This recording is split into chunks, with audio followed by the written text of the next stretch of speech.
The Greenlight Pinellas initiative here in Pinellas County, Florida, was really the development plan for a comprehensive transportation public transit initiative that had gone in the making for 4 or 5 years, even before I arrived as CEO in 2011. It started out, it did not have that name, but ultimately we developed a branding for a comprehensive transit plan. It did include a light rail element, a 24-mile light rail element, a complete redo of our bus network to a high-frequency grid system across the county, and ultimately regional connections throughout the Tampa Bay region over to Tampa as well. This was approved by the County Commission through a broad consensus-based planning approach in late 2013. And then in 2014, there was a pretty close to a year-long political campaign with private groups for and against in a very politicized referendum about this 1% sales tax being put on the ballot for transportation improvements. Ultimately, in November of 2014, about 9 months ago, the referendum failed here in Pinellas, very similar to how it had failed across the bay over in Tampa, Hillsborough County in 2010. And actually, there were other referendums in Florida that all failed, transportation referendums for different things in Lakeland, Polk County, in Alachua County, Gainesville area. And there has not been a successful referendum for transportation improvements of any kind in Florida since 2002. So we kind of went along a long string of unsuccessful attempts. But regardless, my agency's involvement in developing the plan and getting broad consensus, we feel very pleased to have done that, and it's really changed our transit system, PSTA, for the better. So again, I am the CEO of a public agency, the Pinellas Suncoast Transit Authority, which operates a system of 200 fixed-route buses, a large contracted paratransit program throughout Pinellas County, which is approximately 1/2 of the Tampa Bay area. The Greenlight Pinellas referendum, which specifically was a 1% sales tax levied across our county that would replace the current funding source which funds our transit agency, which is a property tax, an ad valorem-based tax, which we touted was a very good thing. Eliminating the property tax saves homeowners and businesses money in the county, and a sales tax is a fairer tax to fund transportation, especially in a county like ours that has such a large tourist-based economy. About an estimate third of the sales tax is paid in our community because we're right on the Gulf of Mexico with Clearwater Beach and beautiful beaches. A third of the sales tax is paid for by non-residents. So what a better deal for people. But ultimately, none of that was appreciated by the voters when the voters turned this down. It was a very well thought out process that we developed as the transit agency, but it's important to note from the beginning that because we're a public agency, we are prohibited from campaigning or advocating for folks to vote yes on Greenlight. And so we certainly never claimed we were doing any kind of campaign. Our development of our plan, which was really our role, the plan for the transportation improvements that were going to be on the ballot, really started back before the November 2010 Hillsborough County referendum. Hillsborough County is the other half of the Tampa Bay area with Tampa, and they had a referendum that ultimately failed in 2010 for a similar sales tax initiative to fund public transit. But our plan was largely based on the conventional wisdom of what had been missing under that Hillsborough initiative in 2010. The two key elements that folks kept noting was, number one, in Hillsborough, they didn't really have a good plan, transportation plan to put before the voters. They were mainly pushing for the sales tax, getting a lot of public input on what could be funded with that, but not a lot of detail. And number two is they did not have strong consensus across their community. It was a close vote to put it on the ballot by their county commission, and because just the makeup of their county, large areas of suburban Hillsborough did not vote for the initiative, and they don't even really get very much or any bus service or transit service in that area. So those two elements, have a detailed plan and reach consensus of the community before putting it on the ballot, were really the two hallmarks that we set forth from the time I got here in 2011 and before, all the way through 2014. We developed a very detailed alternative analysis plan on the light rail corridor and components. The rail part of the plan, probably 5 to 10% worth of design went into that piece. We layered on top of that a complete redesign of the bus system, which has kind of grown up in our county over 30 years, basically as a hub and spoke kind of system, going to a high-frequency grid system. We brought in financial experts to do a detailed financial forecast of, the sales tax would be more volatile. So we'd have, then the property tax, so we'd have to make sure we could test it for economic recessions, for hurricanes, or anything that might come down the pike that might hurt our sales tax revenue, to make sure our funding plan that we were presenting to the voters was solid. So the transit agency and my staff did a very good job of developing this detailed plan. We then, in about 2012, hired a consultant who, through a public input process, gathered these transportation plans together and developed this branding called Greenlight Pinellas, that this would be the Greenlight Pinellas plan.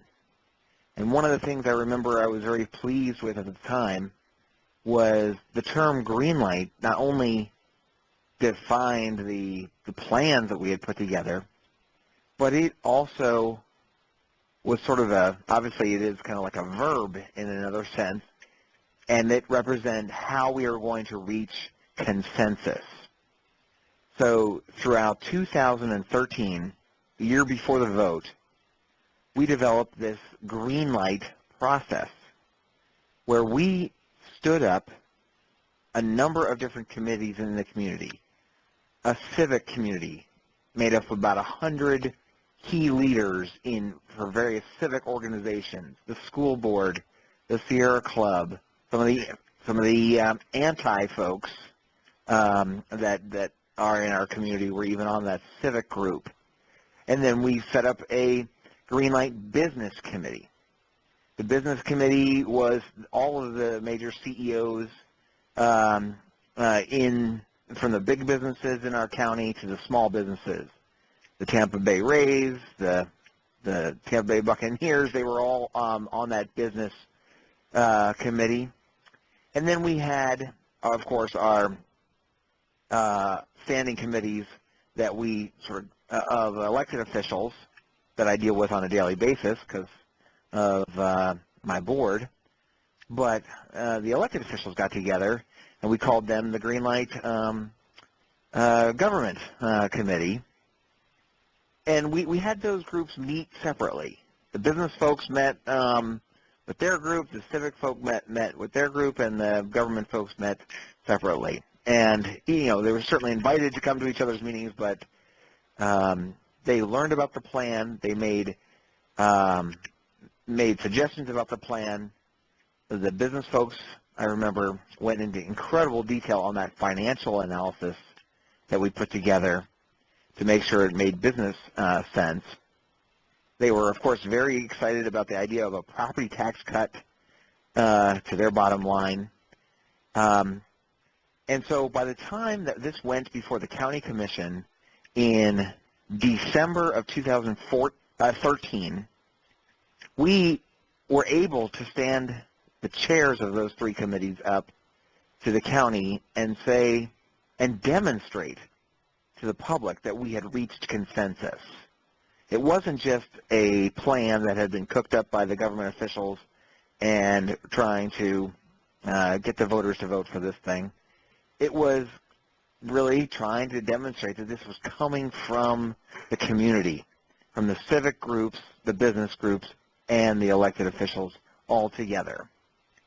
Ultimately, then, we went and took the plan to the 24 small towns, big and small cities in Pinellas County, got 20 of the 24 communities to endorse the plan, 22 of 24 mayors, to show that we had accomplished what we had set out to develop a detailed plan and then reach consensus on that plan. That was the key strategy that we, the public agency, pursued. Like I said, we finished most of our work toward the end of 2013 that culminated with his vote to place it on the ballot.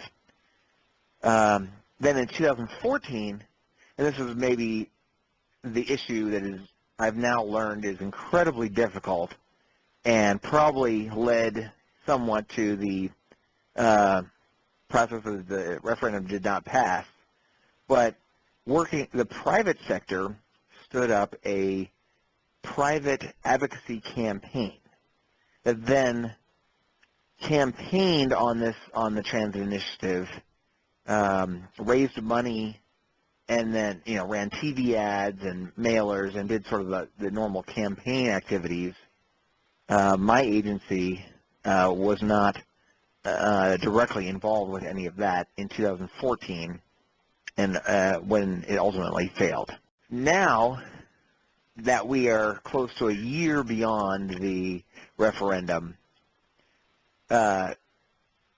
obviously we are a changed agency because of this. This was by far and away the biggest thing my agency, myself as the CEO, my board has ever been a part of. And then certainly it took us a couple months to get back on our feet after the referendum failed and brush ourselves off. We developed this past spring a new strategic plan. Obviously, the Greenlight Pinellas plan could not be implemented without the funding, and so we developed a new plan we call our Path Forward Strategic Plan. It's not nearly as robust. It's sort of an interim plan to provide some direction to the agency, and I'm proud that we've done that. It put us on stable financial footing. But the key lesson that my agency has learned, my board has learned throughout the transit referendum process is we are no longer viewed as the bus company of Pinellas County by the board and by a good segment of the community. We are now viewed in a bigger role, but one that I'm very pleased with, is that we are a benefit to the community in many different ways. And that's what we now know is part of our job, is demonstrating the value of public transit in the community. So we increased our outreach staff during the Greenlight effort, where we were making presentations to community groups, maybe even 3 or 4 a day at the later part of the 2014, information about the plan. And those folks are still working today, a year later. We are still out in the community. We are focused on creating partnerships out in the community.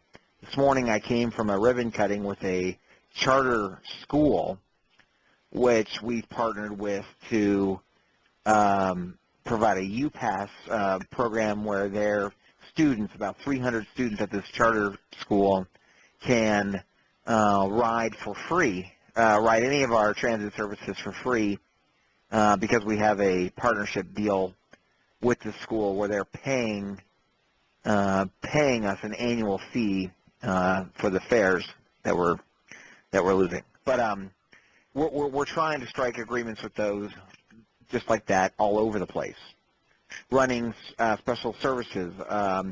Pinellas County is a tourist place, and we have great services for our tourists, but we have many, many special events, festivals, sandcastle building contests. We have the Tampa Bay Rays baseball team. St. Petersburg has a parade, I think, once a month, it seems. And we are, instead of just looking at the impacts of all these events and how we might have to adjust our services, now we're viewed, and my agency is now working to be the solution, the transportation solution for these events, where we issue information. Hey, you can go to this parking lot and park your car and take the bus for free, because we have a deal worked out, and avoid the parking charges at the Clearwater Beach Jazz Festival, is an example, or a free ride to the baseball game along one of the many routes that goes by the stadium. So I think that is probably the key lesson that we learned. We are an outward-looking agency rather than an inward-looking bus company. We're still working to be very cost-effective in providing our services, always looking to save money and be the most efficient, customer-friendly organization we can be.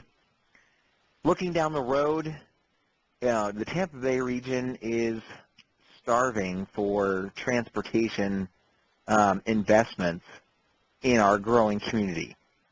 Pinellas County, being a peninsula that is largely built out and no real ability to sort of sprawl outward, needs to redevelop in its development patterns, and that's going to require a different type of transportation investment than sort of the days of old, where just building more highway lanes would generate further development. Pinellas County can't do that anymore. And so I do think there's going to be continued discussions. It's going to come up again. Is it going to be back on the ballot? I don't know when, but I believe that at some point it will be considered again. The key, I know, is to make that value statement to the general public.